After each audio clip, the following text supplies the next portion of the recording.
नमस्कार दोस्तों। एक भैया ने एक क्वेश्चन पूछा है कि हमको टेल बोन जो रीढ़ की हड्डी का बिल्कुल टेल वाला हिस्सा है, वहां पर एक फोड़ा फुंसी टाइप की छोटी फुंसी टाइप की बनती है और वो बार-बार बनती है, फूटती है, बनती है, फूटती है।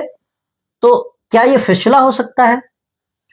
तो मैंने जहां तक मैंने उनका फोटो मंगाया और मैंने ये देखा कि वो फिस्टुला तो नहीं दिख रहा है वैसे, वो पाइलोनाइडल साइनस है।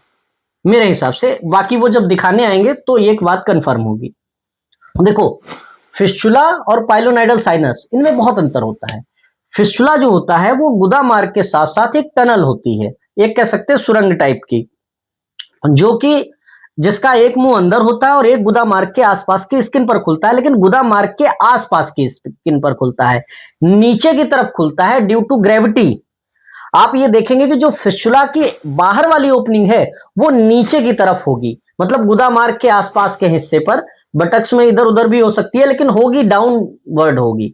लेकिन जो पाइलोनाइडल साइनस होता है ये गुदा मार्ग की तरफ, अगर ग्लूटियल क्लिफ्ट की बात करें जहां पर गुदा जो गुदा स्थित है वहां से अगर हम टेल बोन की तरफ चलें, उस कह सकते हैं जो बीच में ग्लूटियल क्लेफ्ट है उसमें उसमें से होते हुए अगर टेल बोन की तरफ चलें, तो अगर ऊपर के हिस्से में कुछ ऐसा फुंसी जैसा बनता है और फूटता है, उसमें से पस निकलता है, तो ये आपका पाइलोनाइडल साइनस हो सकता है।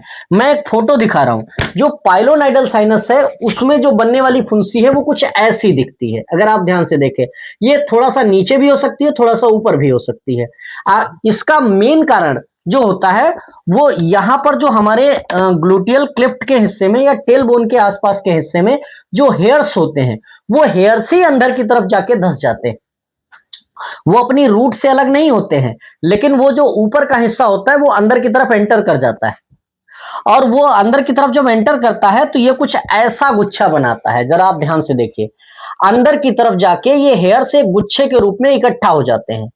क्योंकि हेयर्स को डाइजेस्ट करने वाला अभी तक कोई एंजाइम हमारी बॉडी में नहीं बनता और ना ही कोई एक्सटर्नली बनता है जिससे हम हेयर्स को डाइजेस्ट कर सके। तो ये जो अंदर की तरफ गुच्छा बन गया है, ये गुच्छा इन्फेक्शन का सोर्स बनता है और इसमें लगातार इन्फेक्शन की वजह से एक सिस्ट गांठ जैसा स्ट्रक्चर बनता है जिसमें बार बार पस पड़ता है, पस निकलता भी रहता है टाइम टू टाइम, बदबूदार पानी भी निकलता रहता है, क्योंकि सोर्स ऑफ इन्फेक्शन अंदर है। इसलिए इसको दवाओं के माध्यम से ठीक कर ही नहीं सकते, वो किसी पैथी में नहीं कर सकते, ना तो मॉडर्न पैथी एलोपैथी में कर सकते, ना होम्योपैथी में, ना यूनानी में, ना आयुर्वेदा में, ना सिद्धा, ना योग, किसी भी तरीके से इसे ठीक नहीं कर सकते। क्यों? हेयर्स जब तक अंदर रहेंगे तब तक इसको दवाओं के माध्यम से ठीक कर पाना पॉसिबल ही नहीं होगा।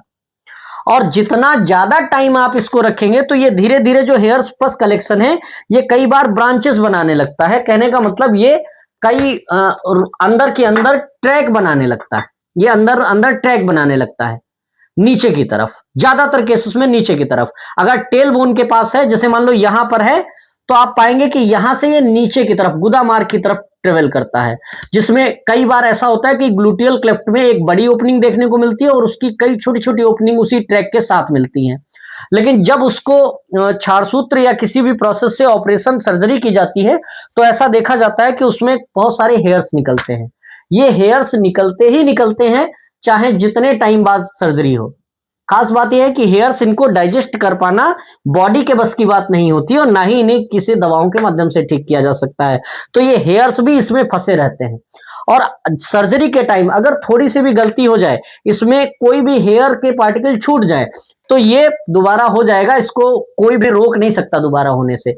इसलिए पाइलोनाइडल साइनस जो होता है ये कई बार ऐसा होता है कि सर्जरी के बाद फिर से दोबारा हो जाता है।